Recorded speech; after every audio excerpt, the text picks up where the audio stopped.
I apologize. I was about to say that. It's fine. It's fine. What Okay, how are you, what Joe? a stellar start. I am fine. Nothing major, folks. We were just doing sound checks and that sort of fancy thing. But welcome, folks, to the second episode of the 7th series of Your Time Starts Now, a Taskmaster podcast. We're the boys who can never leave you alone. What's new in your life, Joe? Absolutely nothing. Okay, cool. And what about you? Not much. We were supposed to record this earlier, but you've probably picked the worst time to delay an episode because I'm probably going to only have like 3 hours tomorrow to edit it. That's fine. This is, I feel like this is going to be a short episode because this was a very low concept episode. There's not a lot of notes on my phone. And then also, hopefully you can get it to me by tomorrow, because if this doesn't go up on Thursday, you're going to have to put it up.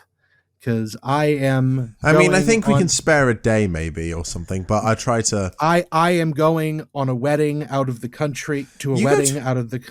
You're going out of the country? To a wedding, not mine. Somebody else's. Are you going overseas or are you just going into Canada or something? I'm going on a boat. A boat? They're getting married on a cruise ship. I'm gonna fucking die. We're gonna catch norovirus and die.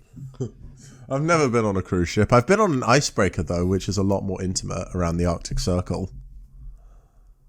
You can't just drop this sort of thing, Emerson. I thought I told you about it before. No, you haven't. It was obviously it was cool to see. This was during the summer though, so there wasn't a lot of snow. It was sort of just like tundra and the odd Arctic plant, and surprisingly quite a lot of sand. But yeah, the ship itself, there was only about 200-300 people on it. Okay, and there was no Wi-Fi. At the time I was 15, so you could probably tell how important Wi-Fi was to me. There is supposedly going to be Wi-Fi on this boat, but I'm not trusting boat Wi-Fi for streaming services. I'll be fine. I can eat and do things like you do anything else. I have some. If we may steer away to the other TV show that I've mentioned a couple of times, The Masked Singer. If I may do that. What have the two Taskmaster contestants have appeared on The Masked Singer UK? Oh dear, which ones? Do you want to guess? No. All right. Catherine Ryan was on it. Sounds about right. And Daisy May Cooper, who we've not yet talked about. Interesting. Neither of them won, by the way. Although Daisy was... They were both pretty funny, actually, because they're comedians. It was funny because Catherine put on this really strong Essex accent, and no one thought it was her. Sounds about right. I don't know. Anyway, that's all there really is. Shall we talk Taskmaster, Joe? Yes. This is episode 2. Whatever it is. Yes, this 2. is episode whatever it is. My eyes are circles is the title. Yeah. Do you want to do the prize task or should I? I don't care. This episode aired September 12th, 2018. Oh, so you don't care who should do the prize toss, but you care about the air date. Would you like me to flip a fucking coin again? Do you have said coin with you right now? I do, yes. Then go on. Pick fish or coat of arms. I'm going coat of arms. Wait, does that mean I do it or I don't do it? Coat of arms. So I don't know. You do the prize task. I think I did it last week. Right. This is a belter of a prize task. They brought in belts. They brought in belts. Buckle up, everyone. Badumtish. This is a fairly low concept episode, by which it's really hard to describe it in a single sentence. The belts. I feel like this was the episode of all time, if you see what I mean. Yeah. This like episode, nothing outstanding really happened. nothing outstanding happened, and yet things did in fact occur. Like, you could almost not watch it and do it, That's and we fair. could do this podcast. But I will say that Rod Gilbert's prize task for this is fantastic, and I really wish it had been on a better episode. But so they were told to bring in the boldest belt. Hence why we've Boldest been making is belt puns. left up to whatever you decide. Carrie Godleman brought in a wrestling championship belt that she claimed was gold, which is considering it cost 24 something. 24 pounds. It is definitely not gold. She maintains it is gold. After that, James Acaster brought in 500 pounds worth of fizzy rainbow belt, whatever those may be. They're a British sweet, or yeah. They're like, it's a very quintessential British sweet, I think. I see, but they seem like they were like fruit, like some sort of sour fruit based thing. How much? 500. Do you have like a sweet that's sort of like a rolled up and then you unfurl it and it's like this long ribbon thing? We have several. We have several. I can't tell if any of them are. Surely it's a variation of that, and it's got those kind of like the tangy, frosty bits on the top. I can't think off the top of my head what that would be, but I can picture it. So we probably have it. But anyway, he brought in what he claimed to be 500 pounds worth based on the picture. And then I just went through and looked at the end of the episode where they have like the actual price. It does not look like it is 500 pounds worth. Rod suggested he might have been ripped off. James suggested the yellow stripes were gold because he wanted to make fun of Kerry. But I love how you say Kerry, because no one in America is called Kerry like it's spelled in Kerry. Yeah, I know. It's like you're saying the name Carrie. Carrie, like Carrie Fisher or something. No, I know a guy named Kerry. Fair enough, but that's a bloke. But wow, can you tell the energy's quite low? Look, man. Oh no, it's not. It's both our faults. I mean, usually you're the one who's usually got more interesting. I'm just trying to get through this because I watched it, and because this was definitely an episode that happened to me. This was the episode of all time, as we've said before. It definitely just like sluiced right off my mind. Should we call this the episode of all time? Today's episode. An episode of all time. Yes, an episode of all time.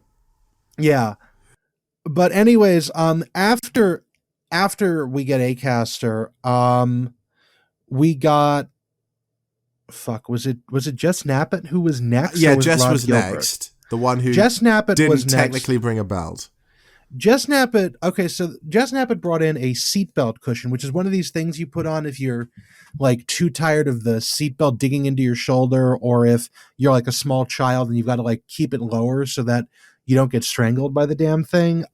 It's shaped like a monkey. I wrote down a quote from the Amazon review of this, which was, "Takes really long to arrive. Poor quality, 4 stars," which I feel like is an adequate review of this podcast.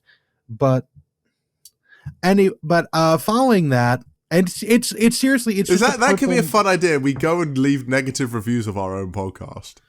I would not do that, but I mean, what have we got to lose? Something, I'm sure. But anyways, it's this item's just a purple monkey thing. Again, it's literally just there.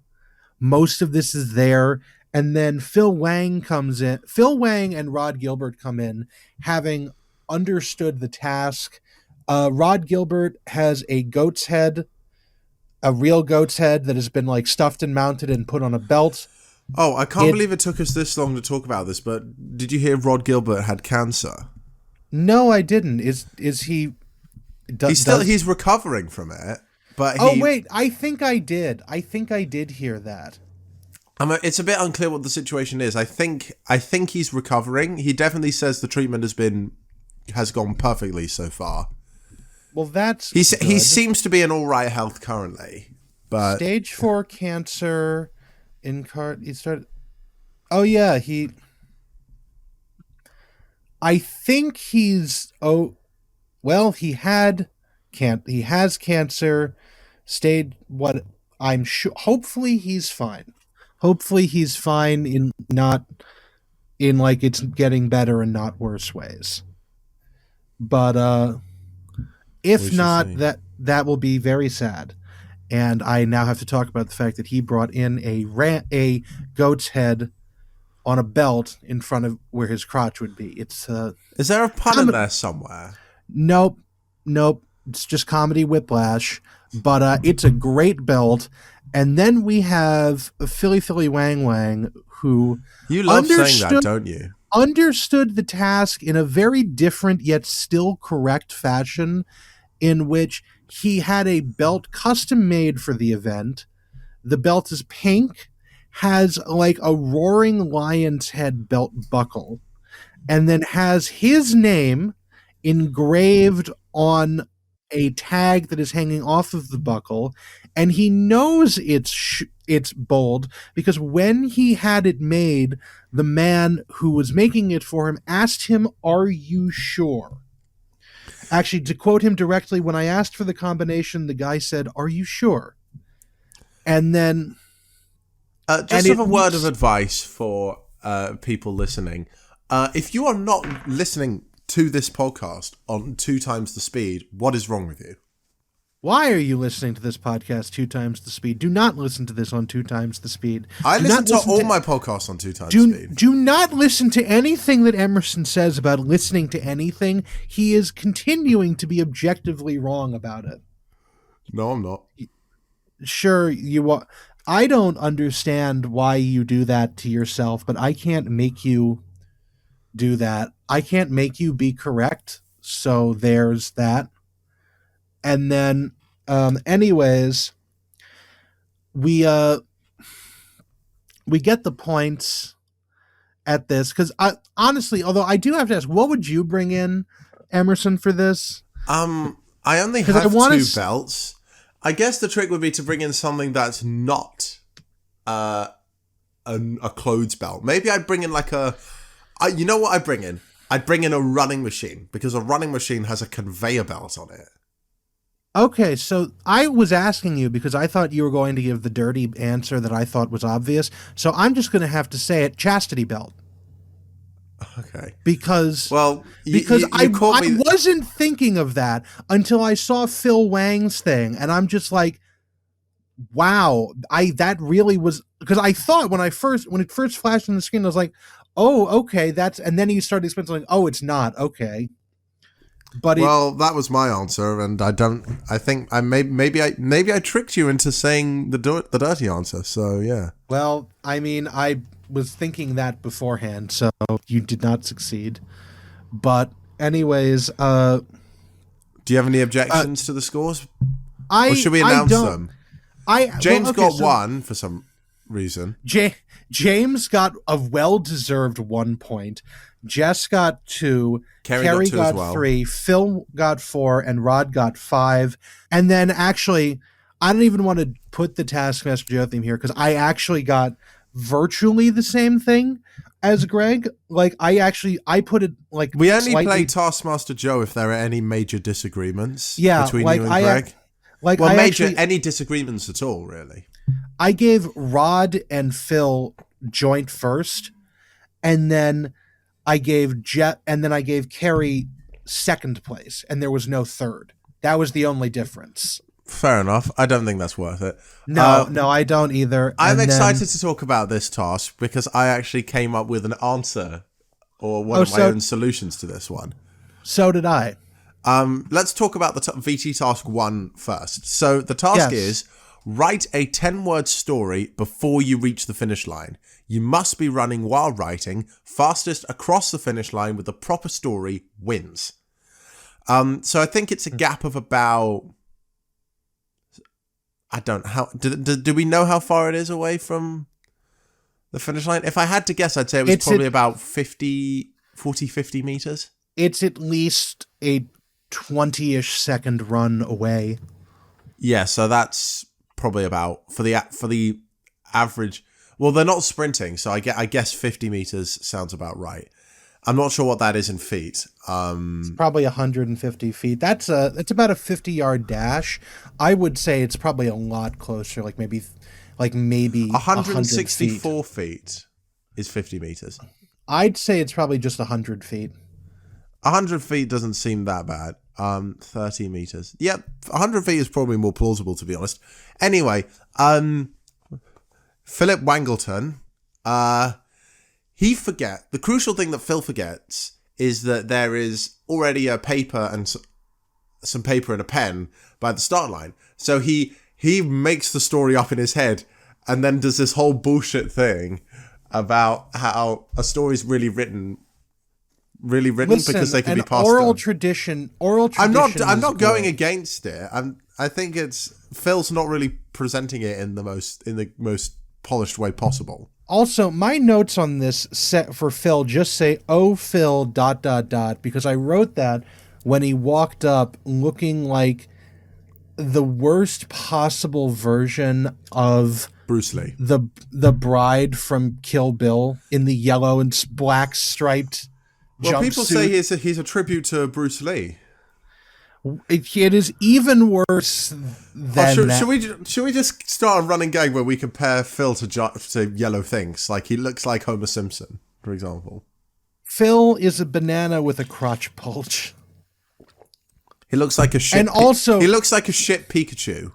And also, I looked just now. I Googled the bride from the Kill Bill movies, as portrayed by Uma Thurman, and I think that is actually what Phil is going for, because he is wearing yellow shoes, and the picture of it in that outfit and the picture of the bride in this shows that, yeah, it's the same fucking brand of shoes with the same pattern. He's trying to look like the bride from Kill Bill. Forget Kill Bill. It's Kill Phil. Yeah, if you're should that be the episode title? Kill Phil. Yes, if you we can't really put that in the title. We'd have to probably. I could. Well, not on YouTube. They don't like the word kill or die in the title. As if that's going to affect this negatively in any way with the 10 people that are subscribed to us. All right. Can we suggest we don't actually want to kill Phil? We like him a lot. I would like to just point out, however, that if you look at a picture of the bride from Kill Bill, like full length with the shoes, and then go to about like 18 minutes and 17 seconds in the episode, you can see that it is the exact same shoe brand. Phil is doing this to be the bride from Kill Bill. I know what. We'll write the title, but we'll put an asterisk in between each letter, and we'll replace the I with a number 1. That way, we're not on TikTok, Emerson. I'm not doing that. But we want to get it so it doesn't get taken down. If it gets taken down from the word "kill" in it, then we should not be using YouTube as a platform. The YouTube channel is dying. As a concept, probably, but our YouTube channel is what I'm trying to say. No, it's not. It's on my YouTube. It's on my thing. I've not checked it out for a while. I know you haven't. Should we discuss Phil's story? Oh yeah, that's right, Phil. So Phil's story, which he told orally rather than written, was an ogre was hungry, ate a child, it was his, and he crossed the finish line in 2 minutes 16. Yes. Took him 2 minutes to come up with a 10-word story in his head. I mean, on the spot you can panic. You panic, I think. Sure. Jess was next. I like Jess because it uses a lot of concepts that I wouldn't have thought about. The albino partridge ran away and found its mother dead, which she completed in 24 seconds, by the way. Yeah. Yeah. But you think that's impressive, you should hear what James Acaster did. James crossed the finish line in 20 seconds And I love James's story because it really makes me think and feel quite weird and weirdly emotional. The boy ran to France, and I loved that boy. Like, what the hell? What the hell does that mean? But at the same time, the "I love that boy" bit, it's like some weird poetry. I guess I thought these were all pretty trash, but well, it's a 10-word story. What do you expect? Yeah. Well, I'll tell you what to expect. My story, which I will present to you as soon as we've done with this exercise. So far, James's is my favourite, and he crossed the finish line in 20 seconds. I don't know if they said that. Kerry, there was a girl who needed shoes, and she got shoes. 44 seconds. Not really much to say about Kerry's, I think. Yeah, there was a lot of collaborative storytelling in the studio afterwards as Greg and Kerry sort of go off on a tangent about this. But there wasn't anything really to talk about in the field, sort of. And Rod Gilbert was up last. The man ran for exactly 10 minutes, 12 seconds, losing, which he did. Yes. Oh, there was one thing I wanted to note about Rod's. It was more Rod's intro. Just before, as Alex was introducing Rod, he introduced him as the other Mr. Gilbert. Do you know what this is referring to? No. So Rod's surname is Rod Gilbert, right? Yeah. And Greg Davies played a character called Mr. Gilbert in the TV show The In-Betweeners. Okay. That is where that reference comes from. Cool. So yeah, that's that. The scores are Rod got 5, Phil 4, Kerry 3, Jess 2, James 1, which means everyone's on 6. Now, Joe, what was your 10-word story? I stole a car. I crashed the car, then died. How are you telling me the story then? Orally, from beyond the grave. I called into this seance via oral tradition. I guess I shall say mine, and I think mine's the best, and I think Greg would agree. Once upon a time, Alex Horne shat himself. The end. Of course. Should I say it again for good measure? Once upon a time, Alex Horne shat himself. I can't finish it. Once upon a time, Alex Horne shat himself. The end. You seem to enjoy that. Like? You know what this is like? This is like when Tim Vine kept saying Her Majesty the Cream over and over again. Yes. Oh, meanwhile, I'm sorry if I'm not. I'm looking at the adapted versions of this, and this is actually insane. This task. How many adapted versions have there been? So there are 1, 2, 3, 4, 5 adapted versions, plus an unaired version of this from season 4. Which is that the unaired version of this was type a 50-word story while running 100 meters.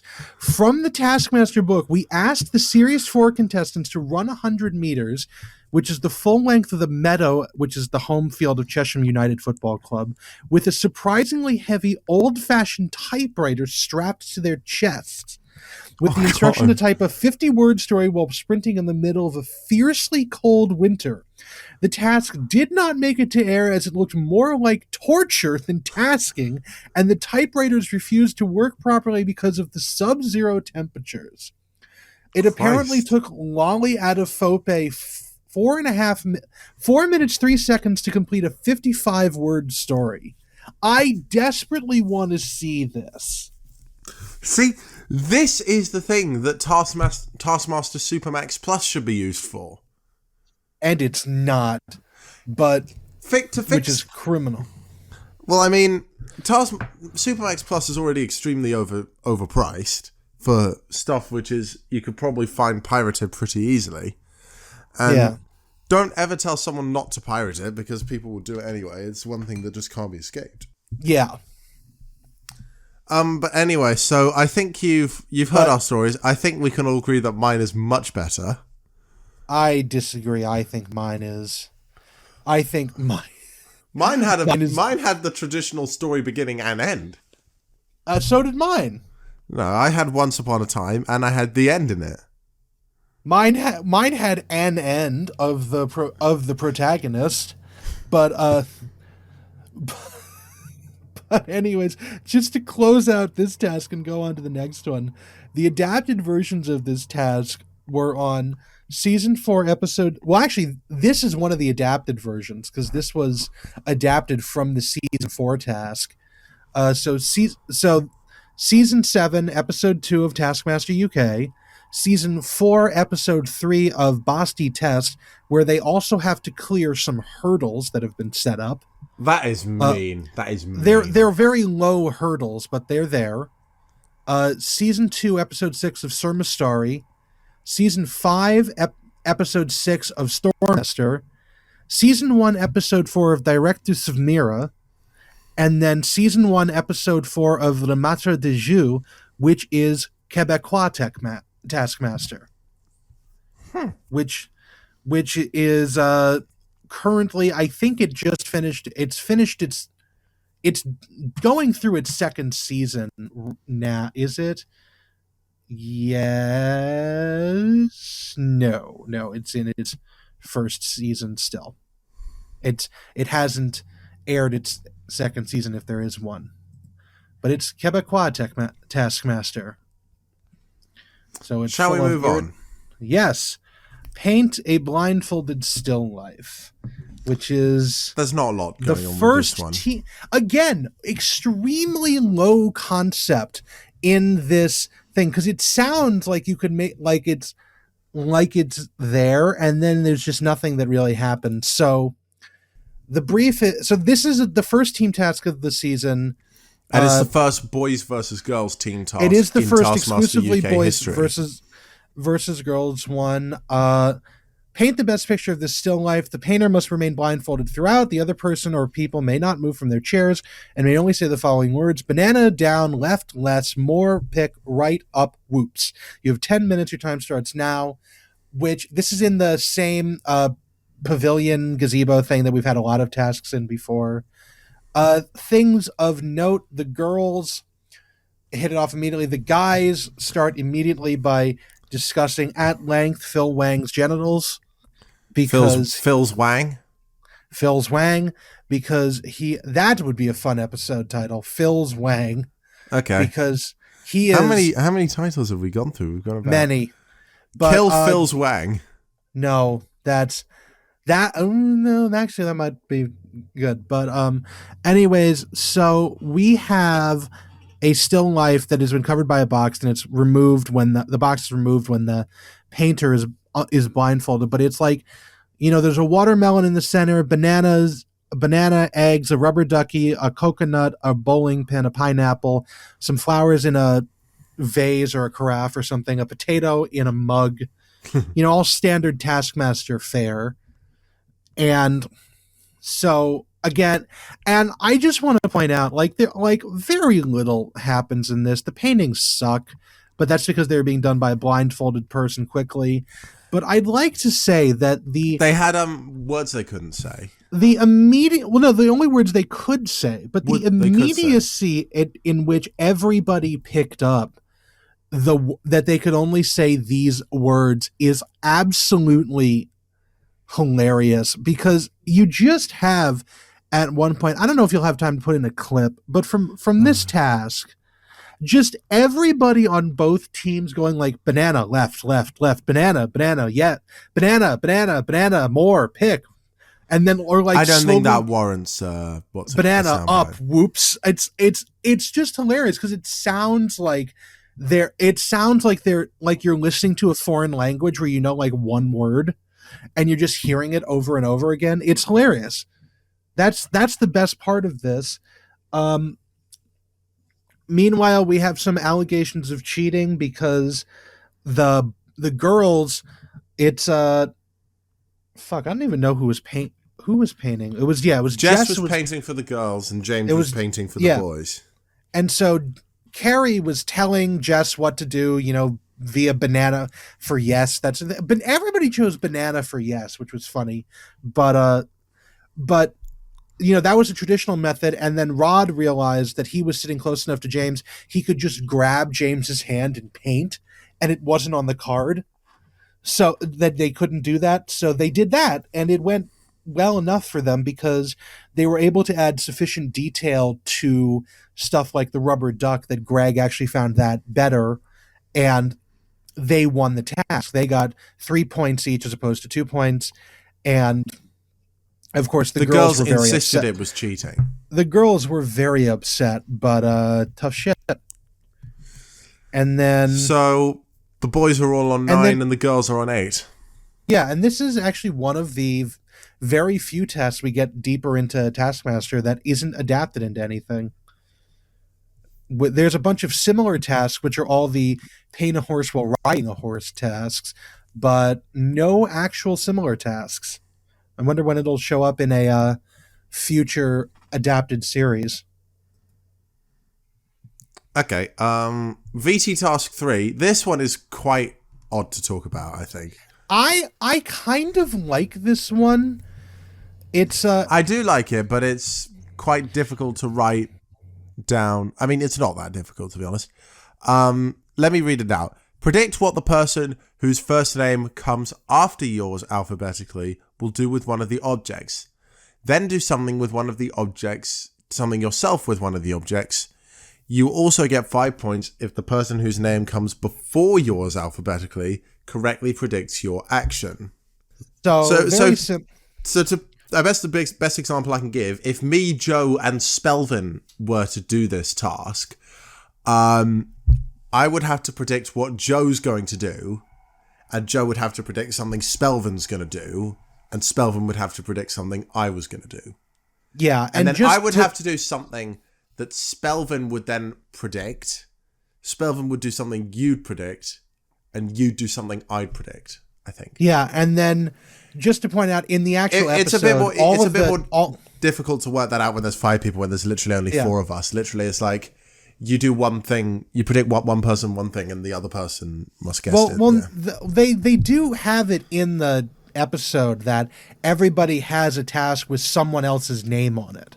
So it's like predict what Phil Wang or predict what Rod Gilbert will do. It's not, and it's not like they're making them also figure out whose name is before them. But I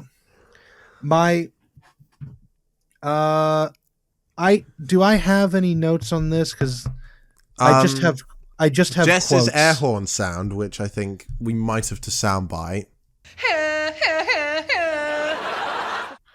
Yeah, I might make it. What I might do at the end is like make a really loud air horn, Jess's air horn sound, but just put it at the end of this episode. Make it really loud, like I did with Bastards Crying in it. Yeah. Well, not overly loud, but not. I won't make it so loud that you'll be, if you're watching this on public transport, you won't be throwing your headphones away. Yeah, I do like that we have the quote of "'Cause I'm punk" from James Acaster, who is possibly the least punk human being ever to exist. He wears corduroy a lot. Also, I feel like we should note, because I don't think you've said it yet, that the reason why James is saying he's punk is that the objects they have, like what are they going to do with them, is an air horn and earmuffs, an apple, and then a 10-pound and a 10-pound note. Yep. Yeah. Just so that we're clear. But everybody seemed to gravitate towards the air horn for, I guess they're fun to make. They're fun noises to make. I think it's a much more, I don't know. I don't really see people playing with air horns at all where I live. Well, maybe that's because they all make the noises themselves, like Jess and Effort. Sure. Okay, so I'll very quickly read out what everyone did. James predicted Jess would blow the air horn, and he himself blew the air horn. Jess predicted that Carrie would take the 10-pound note, and she pretended to blow the air horn, basically blowing the air horn, while doing an impression. Carrie predicted that Phil would blow the air horn, and she took the 10-pound note. Phil predicted that Rod would blow the air horn, and he ate the apple, threw it in the air, and shouted, "Wang!" Rod predicted that James would take the 10 pounds, and he blew the air horn in Alex's face, which meant everyone got 5 except Jess Knappett, who got 10 because she was both predicted correctly and was predicted correctly. Yeah. And then some other notes I have here. They showed two of the contestants before, like first, and then they showed the other three who all predicted what they were going to do. And with the last three, they had an on-screen graphic where the text like sort of filled in when they gave the prediction. And the sound that played when the text filled in, actually, I don't think we've ever seen before on the show. So there's a new sound effect there.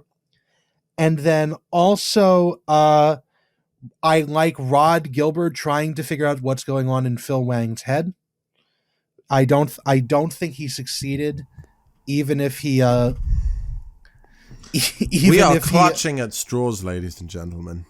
No, and then I have a quote here from Phil, which is when he's explaining why he did what he did.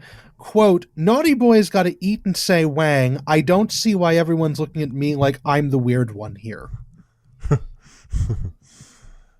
right, we've got one final task to go, Joe, and well, we've also got the live task and the tiebreaker.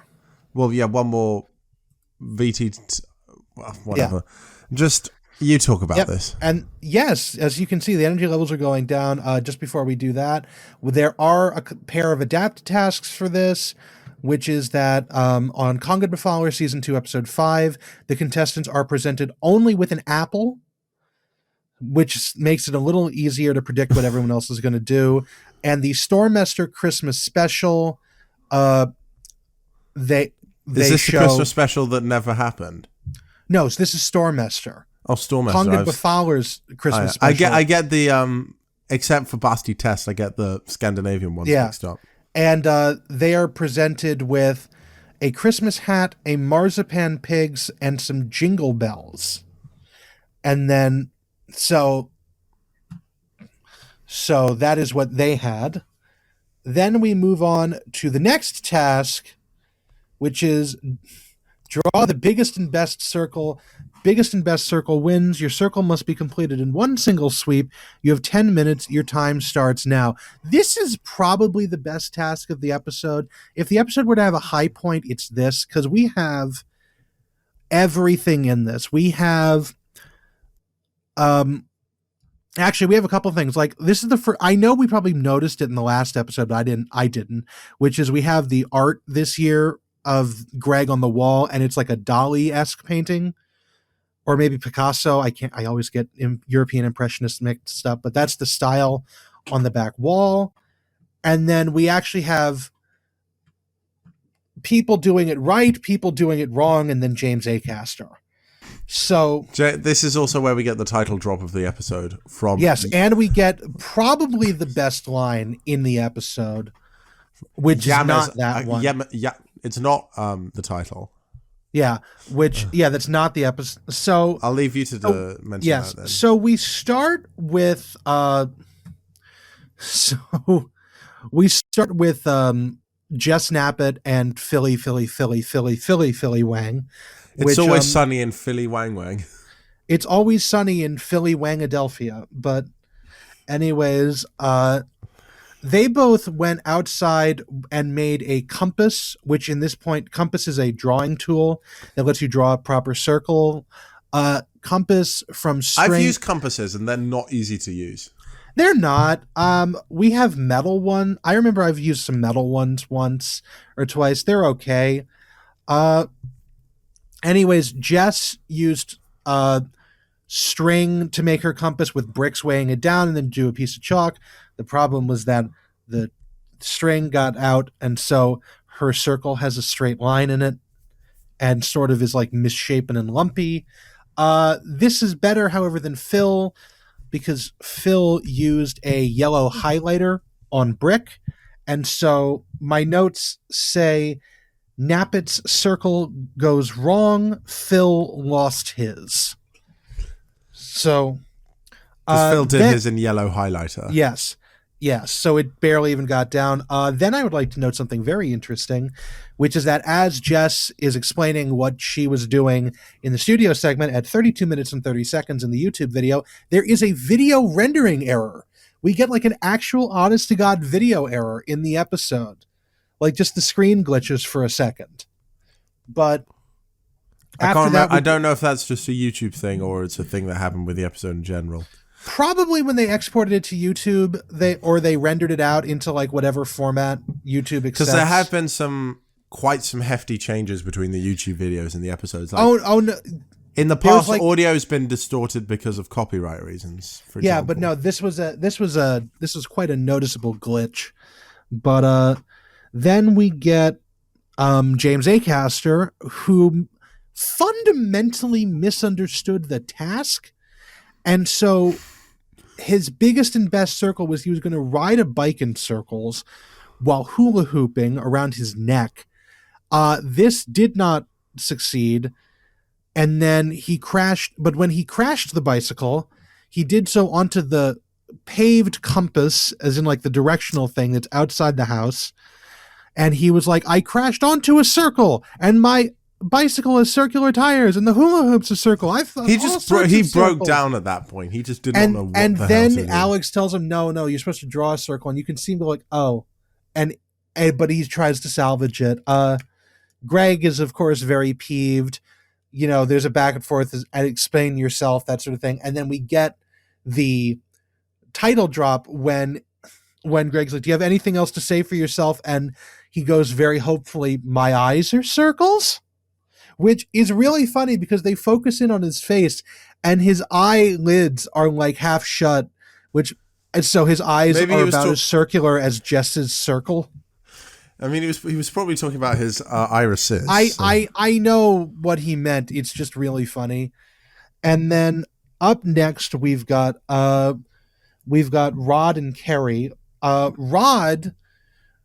Okay, so we cut to Rod Gilbert, who is like face down on the table. He does that a lot when he doesn't know what the hell to. He does apparently, that when he doesn't know what the hell to do. when the whole time he was filming this show, he would be given a task and then have an intellectual breakdown as he tried to figure out what to do. And so he just pops up from the table gasping for breath like he was just woken up suddenly. And then he runs around. He gets a map. He gets Alex to bring him a map, picks up this giant decorative screw. And I mean this seriously. One of the various things they have in the Taskmaster house is a giant wooden screw that's was that a wooden? I think it might have been made of. I mean, it can't have been made of metal. It would have been too plastic, heavy. Whatever it was. It's a giant wood effect screw that's like 4 feet tall and a foot wide. That is like it looks like just a scaled up screw that's not a self-tapping screw, so it's not pointy at the end. And he picks it up, thunks it down on top of the map, and draws a circle around it, and calls that his circle. Meanwhile, Kerry Godliman seems to have forgotten that she can leave the house or even like leave the table. She's got Mel Gedroych syndrome. She's got Mel Gedroych syndrome, and Mel was very nice, but she didn't realize she's like trying to do something with like sheets of A4 paper and other stuff, and eventually she's like, I can't go outside, can I? And she's like, wait, I can. And it is fucking snowing to high heaven outside. I know when I think I can use the snow to determine when I think this particular task was aired. Okay. I think this task was recorded in January of 2018. Okay, that fits well with this, but because I remember a pretty bad period of snow. There was like a week's worth of snow in London at that time. But it was a proper snowstorm. She runs outside in no coat or anything, grabs a drain pipe out of the shed because it's the longest thing she can get, stands in one place, spins around with the drain pipe, draws an almost perfect circle and in the snow, and that's her done. Then we get and then as we're discussing this, people are like, Rod Gilbert's circle is deemed by Alex to be the biggest because the circle covered an area of the map that, if it were on the real world, would be about 601,000 square miles of Central Europe. And so like people going, wait, hold on. And, you know, and Acaster tries to make a point about this, and Greg just splutters out like, how dare you even speak? Which God. Is, I feel like the best line of the episode and should have been the title drop, because "my eyes are circles" doesn't fit, like, isn't nearly as much of a line as "how dare you even speak." But I think it really required, "how dare you even speak" required more context. Well, like, everything in this show requires context. Yeah, but usually with the title, you can sort of guess what sort of thing they're doing. If you see I have never managed to guess what they were doing with the titles. One of these episodes is called Meat. There's another one that's called H. None of these matter. It's all there. But anyways, that could be a fun bonus episode. We rename all the episodes ourselves. Oh God, don't. Oh no. But I don't want to have to deal with that. But anyways, as far as points go, God, I can't even imagine having to rename every episode. That would take months. I would have to go through every episode and watch it again to remember all the good quotes. I mean, maybe we could go back. At the end of this series, we could. I don't know. It doesn't matter. Okay. We've got the points. Scores. Acaster gets 1 because, to quote Greg, he found a circle. Wang gets 2. Greg was so angry about giving James a point. Sorry. Wang gets 2. Nappet gets 3. Rod Gilbert gets 4, and Godleman gets 5. I feel a little iffy about giving Rod 4, but he's definitely thinking outside the box, which is good. It's definitely better than James and Phil. There's also a single adapted version of this task, which was season 4, episode 2 of Stormester, and then we go on to the live task, and then there is a tiebreaker after that. So onwards to you, Emerson. The live task, there's not much to say about it, but make the highest tower of cans within your hoop. You have 100 seconds, during which you must also be within your hoop. If you step out of your hoop during the 100 seconds, you will be disqualified. After the 100 seconds, you must step out of your hoop and not touch your tower again. Highest self-supporting tower of cans within your hoop 10 seconds after the final whistle wins. I don't know. I barely watched little. Okay, so they all stack the cans. No one gets disqualified. Phil's falls over on him while he's making it. James's falls over once they let go. Jessica's falls over because of the aftershock of James's, and then Carrie's is the tallest and Rod's the second tallest. Phil's is like 3 cans left on the bottom, so it's fine. It's a pretty. This is not the live tasks are never really that good to talk about. No, this one wasn't even like that entertaining. Oh, like I said, wait until you get to the COVID live tasks. Oh, that'll be fun. But because they don't have a live studio audience, they don't need to be as physically interesting. Oh God, that's not to say they're not interesting. I get it. They're more introspective of the contestants, if I do say so myself.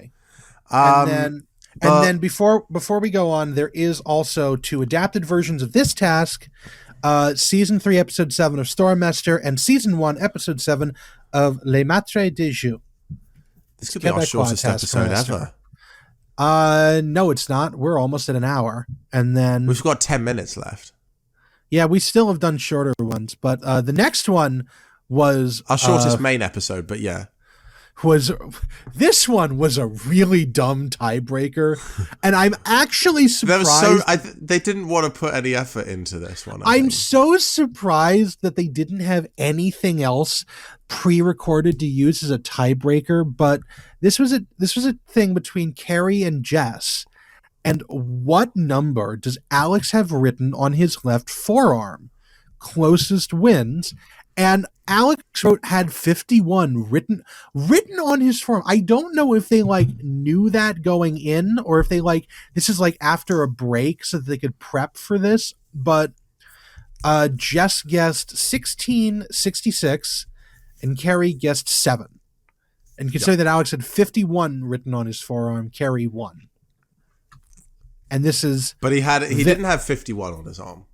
He had 28.51. 28 point. I'm sorry. I looked away as soon as they had 51 show up on the screen, and then Alex had 28.51 written on his arm. I think maybe the thing is it was a big number, but he could have added the decimal point anywhere he wanted, so to ultimately change the answer. Yeah, I'm sorry. I was not paying enough attention. Just like we are with our dwindling attention spans. Ladies and gentlemen, Kerry Godwin wins the tiebreaker and thus the episode. Joseph, shall I leave you to it? If you need to go to bed, you should absolutely go to bed. I mean, I've got to edit the episode, so I'll probably go straight into editing it. So if you could send it to me immediately, that'd be great. I will do that. I don't know if we're going to be able to record next week because I will be on a boat in the Caribbean. But if not, I will. I don't know. Probably get my. I don't know. I was going to say something really bad, but no.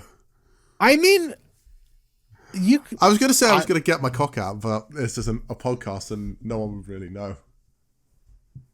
I didn't need to even imagine that, but I was going to tell you as a joke that I recorded this entire episode naked, but I'm actually not. So yeah. Right. Okay. So I am going to go because I am almost because we are done with this episode, and he wants to get away from me. I have run out of sentences and do not need to picture Emerson naked. God, imagine what I would have to think about if you said you were naked. I'm not, though, so there's the thing. Nor did I bring it up. So we're going to go before we do anything else. Goodbye, everyone.